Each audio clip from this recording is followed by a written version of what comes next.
नमस्कार विद्यार्थियों, उत्कर्ष nursing classes में आप सभी का हार्दिक स्वागत और अभिनंदन है। आज मैं आप सभी लोगों के सामने जो हाजिर हुआ हूँ एक अच्छी इंपॉर्टेंट इन्फॉर्मेशन के साथ में। जैसे कि आपको पता है कि पीछे थंबनेल आप देख पा रहे होंगे कि जिसके अंदर गुजरात स्टाफ नर्स की एक वैकेंसी आ चुकी है। बड़ी पोस्ट है, वैसे 1903 पोस्ट है। और इस पोस्ट के बारे में अगर अपन बात करें तो बड़ा एक इम्पोर्टेंट, काफ़ी लोगों का एक क्वेरी थी कि सर आउट ऑफ स्टेट वाले भर सकते हैं नहीं भर सकते हैं, क्या सैलरी रहने वाली है, क्या रहेगा, किसको फॉर्म एलिजिबिलिटी, सारे क्राइटेरिया के बारे में मैं आपको शॉर्ट के अंदर इंपॉर्टेंट बात करने वाला हूँ, है ना। तो देखो, आप सब लोगों को पता है ये स्टाफ नर्स की जो वैकेंसी है, इसकी जो टोटल पोस्ट है वो 1903 पोस्ट है। और उसके लिए जो आपका बेसिक क्राइटेरिया जो उन्होंने रखा है, वो बेसिक क्राइटेरिया उन्होंने ये रखा कि भाई आपका क्वालिफिकेशन क्या होना चाहिए।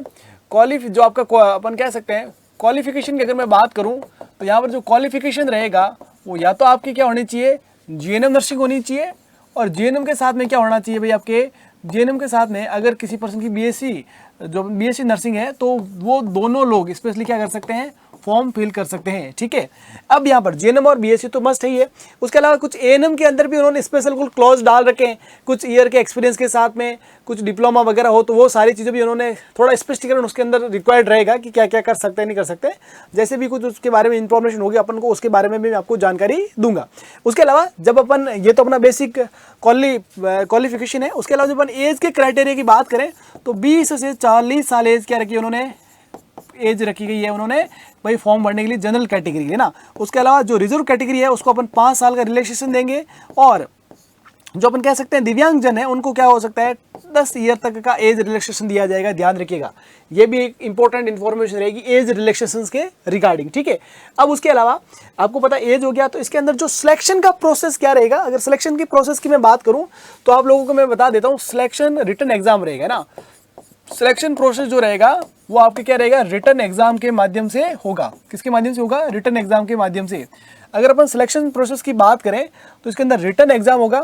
और रिटन एग्जाम के अंदर क्या रहता है इंपॉर्टेंट, ये चीज़ बता देता हूँ मैं आपको, है ना। रिटन एग्जाम के अंदर उन्होंने ऐसा करा कि बहुत बहुत स्मार्ट काम करा। क्या करा है उन्होंने, ये कहा भाई देखो, है ना, अगर अपन रिटन एग्जाम के अंदर अपन बात करें तो इंपॉर्टेंटली क्या करा उन्होंने,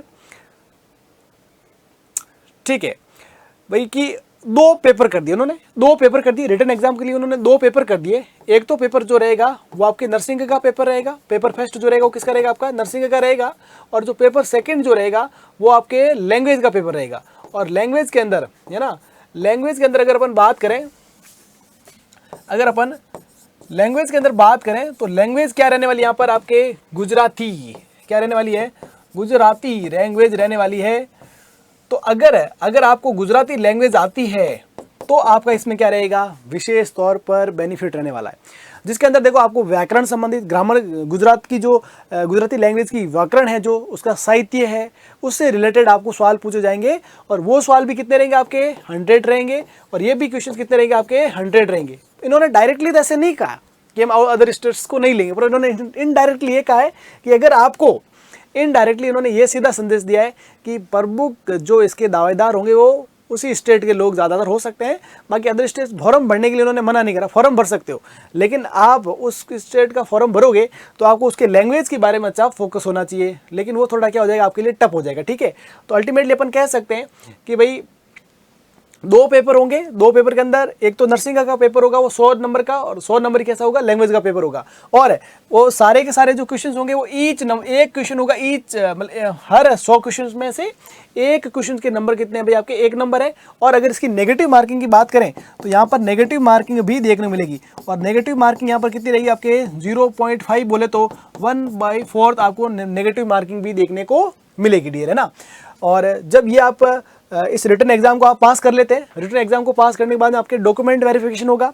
डॉक्यूमेंट वेरिफिकेशन के बाद में आपकी फाइनल मेरिट लिस्ट बनेगी और उसके बाद में आपको क्या होगा, ज्वाइनिंग दी जाएगी। ठीक है, अब यहाँ पर देखो अगला इंपॉर्टेंट आती है भाई मेन मुद्दे की बात, अपनी सैलरी के बारे में।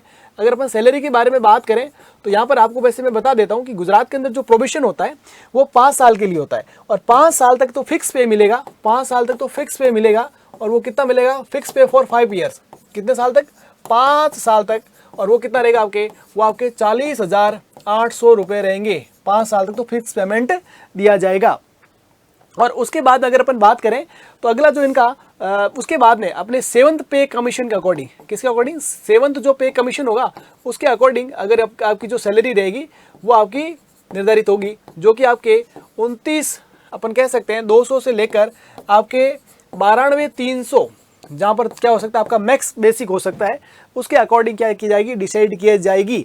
तो मतलब ठीक है, अपन कह सकते हैं कि उसके बाद में लगभग अपन बात करें ना तो आपकी जो बेसिक होता ना, सबसे पहला बेसिक कितना होगा आपके 29,200 होगा, तो बेसिक का डबल जो होता ना वो मोटा मोटी आपकी क्या होती है, सैलरी होती है। अपन कहीं भी जगह पर अपन देख सकते हैं बेसिक पे का डबल जो होता है वो अलाउंस वगैरह, मतलब अलाउंस वगैरह जब जुड़ते हैं ना तो बेसिक का लगभग डबल हो जाती है आपकी टोटल सैलरी हो जाती है। ठीक है, तो ये तमाम जानकारी आपके लिए इंपॉर्टेंट होगी।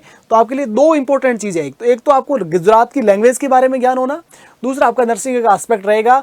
और पोस्टें हैं जो बहुत है ना, 1903 पोस्टें, और सारी पोस्टों के ऊपर काफ़ी अच्छे चांसेस हैं, और स्पेशली जो गुजराती विद्यार्थी है उनके लिए बहुत एक अच्छा अवसर है। और अगर आप गुजरात के अंदर ही रहना चाहते हैं तो एक शानदार वैकेंसी है और इसका आप फ़ायदा उठा सकते हैं। ठीक है, तो ये इम्पोर्टेंट है, एक और अच्छी वैकेंसी आई है और आप इसका तुरंत अपन क्या कर सकते हैं, इसका फॉर्म अप्लाई कर सकते हैं। और इसके फॉर्म भरने की अगर जो डेट की मैं बात करता हूँ, फॉर्म भरने की जो डेट है ये आपके 5 तारीख से 5 अक्टूबर से स्टार्ट हो रहे हैं। अपने जो 5 अक्टूबर है वहाँ से तो आपके क्या होंगे, स्टार्ट होंगे 5 अक्टूबर से, और ये जो एंड होने वाले हैं आपके, इनकी जो एंड डेट रहने वाली है आपके 3 नवंबर रहने वाली है। तो 3 नवंबर तक आपको ये फॉर्म ज़रूर फिल कर देना है, और उसके बाद में आपके एडमिट कार्ड आपके आ जाएंगे जब भी आएंगे, और उसके अकॉर्डिंग आपका एग्ज़ाम होगा। आप सभी लोग अगर आप चाहते हैं कि गुजरात में रहकर एक शानदार जॉब का एक अवसर चाहते हैं तो एक आपके सामने बहुत अच्छी अपॉर्चुनिटी आ रखी है, आप निश्चित तौर पर इसका क्या उठा सकते हैं, फ़ायदा उठा सकते हैं। तो ये वैकेंसी विशेष तौर पर जो स्पेशली स्टेट के विद्यार्थी उनके लिए एक शानदार मतलब ऑफर है, शानदार एक अपॉर्चुनिटी है। जो अपने गुजरात के विद्यार्थी है, नर्सिंग के विद्यार्थी, उनके लिए अच्छा अवसर है। तो आप अपनी तैयारी को और मजबूत कर सकते हैं अपने उत्कर्ष परिवार के साथ में। तो आप इम्पोर्टेंट आप सब लोग कैसे कर सकते हैं, आपको अलग अलग माध्यम से अलग अलग टाइप के जो बैचेज है जिसके अंदर आप कंप्लीट स्टडी कर सकते हैं, सिर्फ और सिर्फ नर्सिंग की। और लैंग्वेज के लिए आपको स्पेशल चीज़ों का प्लान करना पड़ेगा डियर, है ना। चलो, thank you so much for joining. और आप सभी विद्यार्थियों को best of luck for a great और best opportunity in self study, है ना। खुद के स्टेट के अंदर एक बहुत बेस्ट अपॉर्चुनिटी है। बाकी लोग भी अपने आप को टेस्ट करने के लिए एग्जाम तो दे ही सकते हैं। Thank you dears.